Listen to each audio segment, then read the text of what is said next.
I'm just really flabbergasted in regards to the African corporations in regards to climate finance. Climate finance is the biggest elephant in the room that the global North partners are running away from. They have failed from their responsibility. They failed to provide the 100 billion US dollars. They failed to meet their commitment, whether it's in Glasgow, in a whole lot of other climate summits we've seen in Egypt, in Azerbaijan, in Paris. Just talk. They just like to talk and cannot provide the money. There is no 100 billion US dollars. What I find really hypocritical is that you damage the environment and now I want to industrialize and you tell me no, I can reduce it if I need support from you to mitigate this. You are going to give me 100 billion US dollars, and if you are bringing that 100 billion US dollars, most of that money will be in the form of a loan for something that I did not cost, and you have to repay it back. This climate finance thing is becoming a BS in the Africans' own strategic reasoning. If you want to really consider it, the reason why the 100 billion US dollars failure that rich countries failed Africa is coming in the limelight. So the current meeting that's taking place in Addis Ababa is a wake-up call for the continent of Africa to sit up, that the partners are not coming to pick your plates up. The UN climate chief, though, is insisting this isn't charity, this money. Why is the new goal so important? It's obviously a climate justice question. Developing nations did not cause the climate crisis in the first place. Wealthy nations did. And so you can understand why developing nations today are saying, hang on, you've become rich with your fossil fuel powered economies. You're asking us to stop using what made you rich, but not helping in the process. So in order to address the climate crisis, you need everyone on board. And so you need to provide that financial aid. And just to give you an example, developing nations, the developed countries, they have access to capital markets. Developing nations, it's a lot more expensive. And so an example of that is that Africa has about 60% of the best solar resources in the world. And yet you have, some European countries, Belgium, the Netherlands, Poland, not necessarily known for their sunshine. They have installed more solar panels than the whole of sub-Saharan Africa in 2023. Why? Because it costs a lot more money to actually install solar panels in Africa because the cost of capital is higher. Welcome back to the channel. I want to thank you for joining. It's important for us to look at this complete manipulation, I would say, regards to climate finance, that African countries are thinking that they can, in one way or the other, get money from the global North partners. I've said it over and over that the geostrategic partners have included climate change to be a game that they are playing back and forth. Look at Glasgow, Azerbaijan, Paris. You name the rest of these particular climate conferences, even in Egypt, that have been pushed back and forth.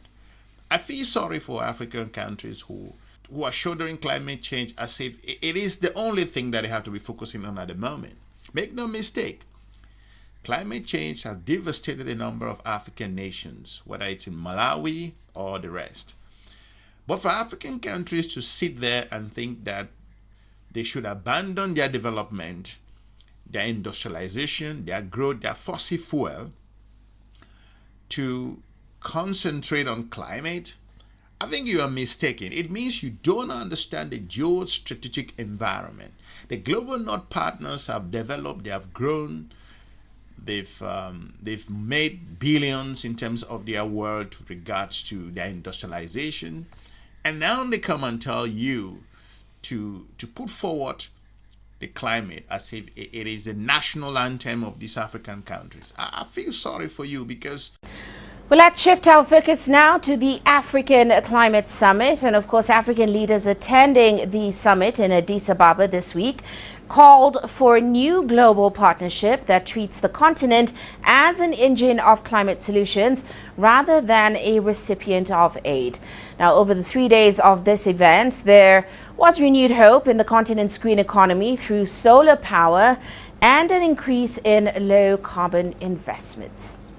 Now, as the summit comes to a close, let's delve now into some of the outcomes. We're joined by Dean Bekemuzi Bebe. He's a senior Just Transitions and Campaigns Advisor at Power Shift Africa. Great to have you on the show, Dean. Now, of course, this year's summit, we know, is a precursor to that global UN COP30 summit in November. What is your take on its success influencing Africa's commitments, its pledges, and also outcomes when it comes to the continent's shared vision on climate action going forward? Thank you so much, and thank you again for having me on the show.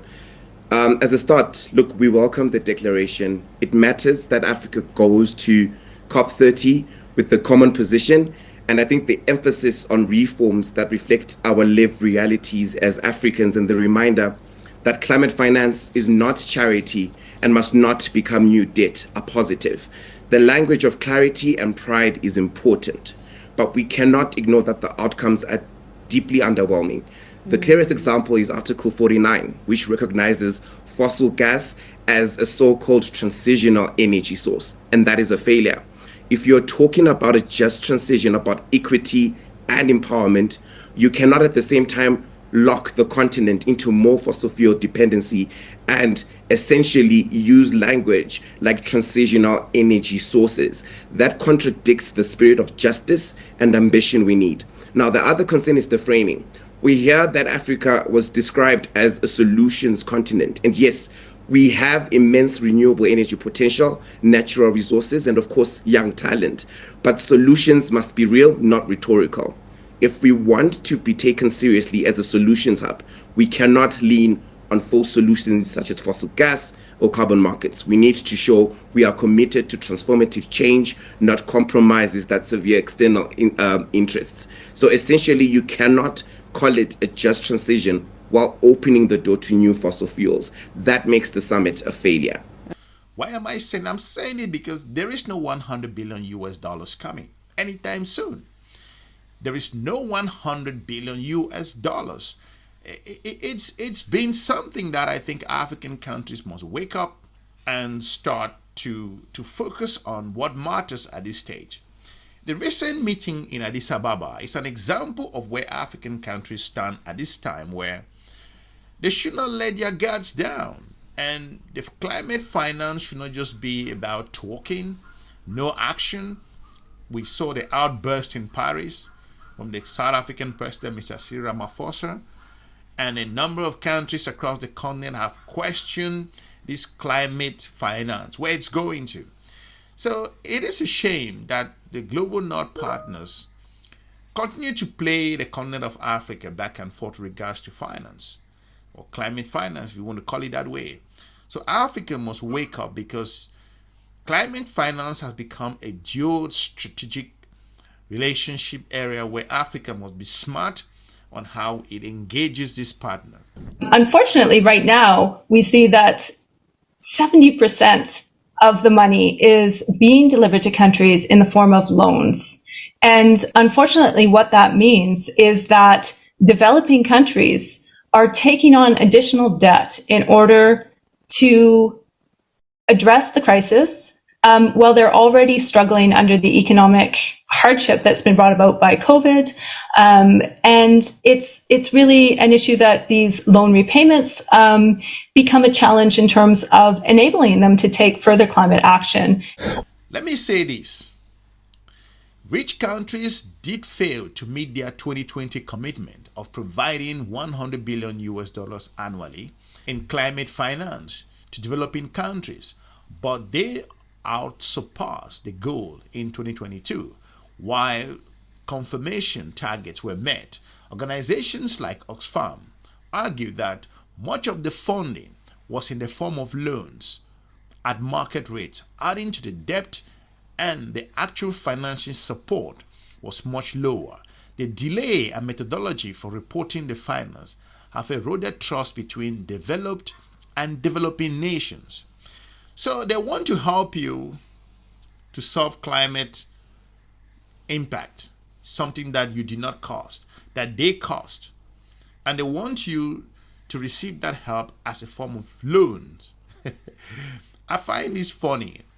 Africa, you got to wake up at this time, because they are trying to manipulate your perspective regards to the reason why. You should abandon your fossil fuel and focus on the areas of development which you need to rely on loans. And later they come and tell you that China is borrowing you money at a particular rate that wants to put you into debt. But here they come again and trying to ask you to be supported based on the climate finance from borrowing you the same money of something that they cost. So geopolitics have consequences for those countries who do not understand that climate finance is a major tool being used at the moment to play Africans in a number of areas. Let's play this clip. Staying with climate, the COP29 summit is being held in Baku, Azerbaijan this week. And this year's event has been dubbed the Finance COP. Negotiators must increase a $100 billion a year target to help developing nations prepare for the worsening impacts of climate change and wean their economies off fossil fuels. How much is to be on offer and who will pay for it are the two major points of contention. To talk to us about that, Valerie de Camp, our environment editor, with me now. Valerie, first of all, we have this existing target then of $100 billion annually. I just mentioned that. If negotiations are successful, the new goal could reach $1 trillion. Why are we seeing such a big jump? Well, the 100 billion target a year was never adequate in the first place. It was a promise made in 2009, but there was never any economic reasoning behind it. It was just an arbitrary number. Since then, economists have worked to assess what it would cost to face the climate crisis, and they came up with a number: $2.4 trillion every single year would be needed for developing countries, excluding China, to cut their greenhouse gas emissions and also adapt to the consequences of global warming. They say that of that sum, about half could come from countries' own domestic budgets and also domestic investments, and that would leave roughly $1 trillion coming from developed nations. And Valerie, look, this $1 trillion figure, can it actually be delivered? Where's the money from that likely to come from? Well, it sounds huge, $1 trillion, but it's actually 1% of global GDP. It's also a year of pure profit for the fossil fuel industry. For the last 50 years, on average, they've made $1 trillion every single year. And so the money does exist. It's a question of it's a political question. So no developed country, as we stand, is ready to commit to a specific figure as long as we don't expand the donor base of who actually contributes. Other countries that are also quite wealthy and polluting. So, for example, the group of countries obliged to actually provide climate finance, that list was prepared in 1992. The world economy has changed massively since then. You have emerging economies like China, South Korea, a lot richer than they used to be. They pollute a lot more. They're still considered developing. Petrostates, Saudi Arabia, the UAE, Qatar, also considered developing nations, although they have amassed vast oil wealth. So it's another kind of climate justice question. Should only historical high emitters contribute, or should we open up the donor base? China has been very clear that they don't want to give up on their developing status. It is about time that the meeting that took place in the country of Ethiopia and Addis Ababa, African countries must wake up and start asking some questions, and don't let your guards down, because the strategic partners, so-called, are playing with your particular industrialization, your growth, your development, your advancement, your infrastructure. Africa needs billions of US dollars at the moment to be able to sustain its energy in a number of areas. So these oil and natural resources that are under the ground cannot just be abandoned overnight and wait on empty promises that it's not coming. It's not just coming. The $100 billion, it's coming in the form of loan for something that you cost. I think you are kidding me. So these are amazing times across the region, and Africa must wake up. Interesting. You use the word underwhelming there. And of course, at this summit, we also saw a landmark pledge of $100 billion, of course, made by African financial institutions. They said that's going towards supporting the continent's transition towards green industrialization. First question, have the funds already pledged before been delivered? And do you see this latest pledge translating into any tangible outcomes for the continent? Yeah, thanks for the question. I mean, the simple answer is no. And that's the core of the problem. You know, pledges without delivery don't change lives. We've been here before at Copenhagen, developed and promised 100 billion annually. At Paris, they repeated it. More than a decade later, that figure has never been met. And now we're here with the same number recycled in Addis Ababa, but without clear timelines, without concrete disbursement, without accountability. We must be honest with ourselves. Africa does not need recycled promises. We need predictable, transparent, and equitable finance grounded on dignity and distributive finance that communities can actually use to adapt, to build resilience, to industrialize cleanly. Announcing big numbers is easy, delivering them is what matters. Another important point is that climate finance must not become debt. Too much of what is labeled finance today actually becomes loans, creating new burdens on African economies that are already struggling with debt service. And that is unacceptable.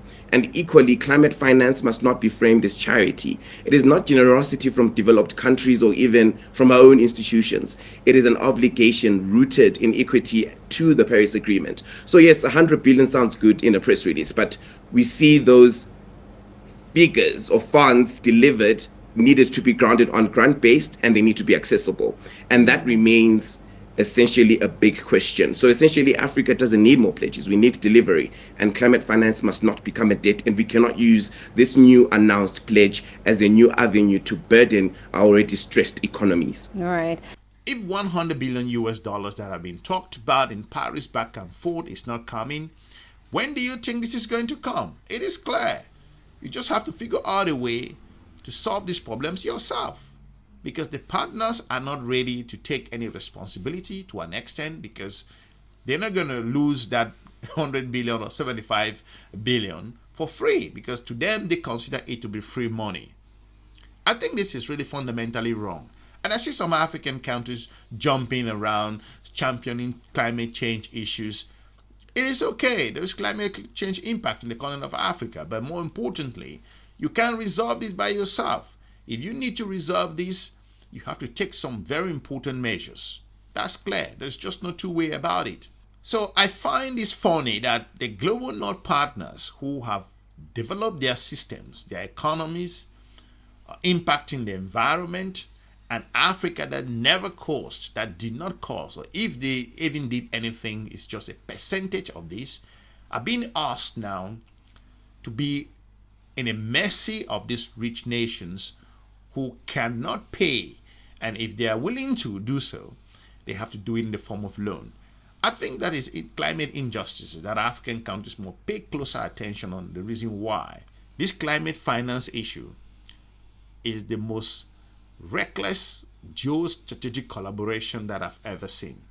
I want to thank you for watching. Let me know in the comment section if your country is facing challenges regards to climate change, and why do you think the 100 billion US dollars is still forthcoming, and why the continent of Africa should not wait for its geopolitical partners to come and rescue them. Like I've said, Europe is not coming, the Asian partners will not, and more importantly, the United States of America is not going to be coming anytime soon regards to the climate finance.